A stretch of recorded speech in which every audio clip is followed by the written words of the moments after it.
Matthew Rosenberg and Eddie Barrows put Red Hood in charge of some zombies as Task Force Z go on their first official mission to take down Mr. Freeze, but Jason's control over the brain-eating zombies team isn't as absolute as his handlers think. Matthew Rosenberg delivers another interesting horror-centric superhero book this week, exploring Jason Todd's new team and the interesting dynamic that comes from a group of zombie villains. Rosenberg, like many writers at DC at the moment, borrow many elements from Future State, this time being the Lazarus resin, which when we last saw it was being used by Tim Drake, who had been killed and brought back by the stuff, and here it's being used to bring villains who died in A-Day at the beginning of Infinite Frontier back to life and used as weapons against certain other villains or other interested parties. It's an interesting premise for a book, and I like that Jason is almost like the audience, constantly telling his bosses that this is just an awful idea since he's handling literally mindless zombies that have no control over their bodily functions and wanting to eat people, and he can only do so much without actually destroying them. And I like that he's frustrated and he can't seem to find the reason why the handlers above him don't see any of this and want this to actually work when he knows it just won't. It's a cool dynamic for Jason, and it's giving him a little bit more character than just a guy in a red mask with guns or crowbars. Eddie Barrows steps into the book with some great gross horror artwork, with the only character redesigns being that they're mostly undead now, so we get, rotting flesh and all that sort of stuff, and even more terrifying versions of things like Man-Bat and Arkham Knight, who interestingly enough, thanks to how the helmet and mouth are all rotted away, it looks like the Batman Who Laughs, funnily enough, and makes me think maybe that character was meant to be on the team or not. I'm not too sure, but it's a cool looking design and I really appreciate it. Task Force Z was an interesting premiere issue for DC's new horror team, borrowing elements from Future State and Infinite Frontier to create a cool team and give Jason Todd a little bit more character development. I'm going to give this issue an 8 out of 10.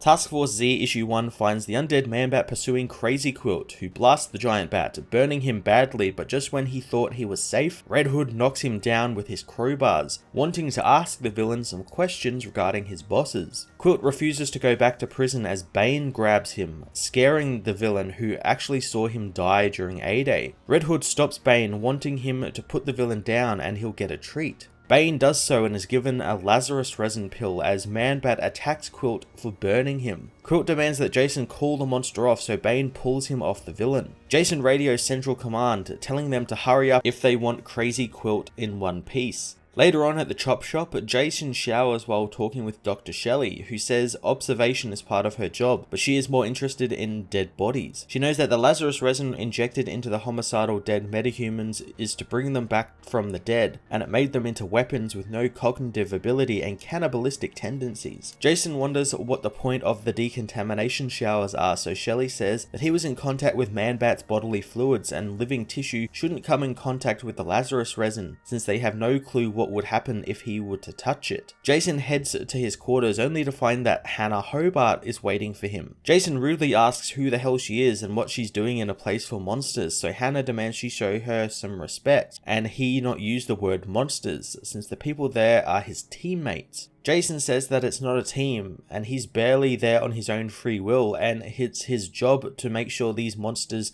don't get free and eat civilians. She asks if Jason thinks some souls are beyond redemption, but Jason says he spent more time thinking about that than most. He knows the answer, but hopes that he's wrong as he wonders what Hannah's role is there. Before she can answer, Jason is told to step into the hallway for a chat by an unseen being, who reassures him that everything will be fine as long as he keeps the lights on. The being wants to show him something, telling him to head to room 113, and as he walks, Jason voices his displeasure of the ways they have their conversations. The being understands, but they want to keep a little distance between the field teams and the admin teams. Jason knows he never signed up for this, but the person knows that he wants to do some good, but they don't get their funding without the project working first, so this is his team now. Jason screams at the camera, explaining how bad his team are thanks to them being literal zombies and falling apart easily and wanting to eat their targets and kill them. The being knows that they don't use that word, but will talk with Shelley about increasing Man-Bat's infusion of the resin to make him more stable. Jason goes to see Shelly and the captured Crazy Quilt, who is being interrogated about who he has been working for since he escaped Arkham. The villain refuses to say anything, so a door is opened in his cell and the undead Arkham Knight is let loose in it, with a voice reassuring Jason that this isn't torture and they are just scaring Quilt a little.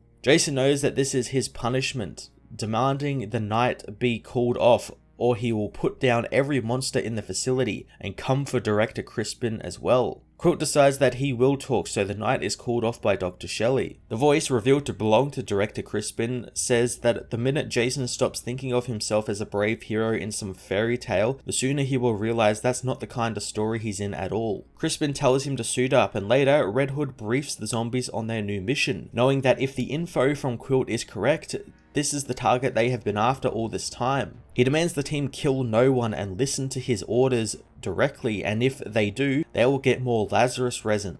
Task Force Z arrives at their target, with the team finding a warehouse filled with boxes full of the Lazarus resin. Suddenly, Mr. Freeze appears, saying that they will regret stealing from him. Task Force Z attacks, but the team immediately begin murdering all of his thugs as Victor freezes Bane into a block of ice. Jason tries to read Victor his rights under the Federal Task Force Act, but Victor knows he's no government agent, he's just a broken bat boy and a handful of mental patients. Jason tells them all to work as a team to take down Mr. Freeze as Man-Bat flies in for the attack. Freeze shoots him with his ice gun, pulling off Man-Bat's head and throwing it at Bane, smashing up the frozen villain. Mr. Bloom comments about how this is going terribly, knowing his abilities are greatly reduced thanks to the power inhibitor he has on, so he's no real help. Arkham Knight though listens to Jason, going after Victor as he freezes Astrid's legs. Jason uses the distraction to get above Freeze, smashing open his helmet, but Freeze throws Hood off of him, smashing him against some crates. Victor wishes to savor Jason's last words as the man says that he just needs the villain to come a little closer. He hits an electrical conduit with his crowbar, toppling a load of boxes onto the villain. Jason goes to arrest the defeated Victor, but he calls the boy stupid since, thanks to cracking his suit, the gas inside cannot be contained, so now he has killed them both. Victor's suit explodes in a bright light, which blows Jason back, beginning to freeze him slowly. Jason quickly removes his helmet so he can breathe better as the zombified Arkham Knight begins to crawl towards him, looking for some more fresh meat.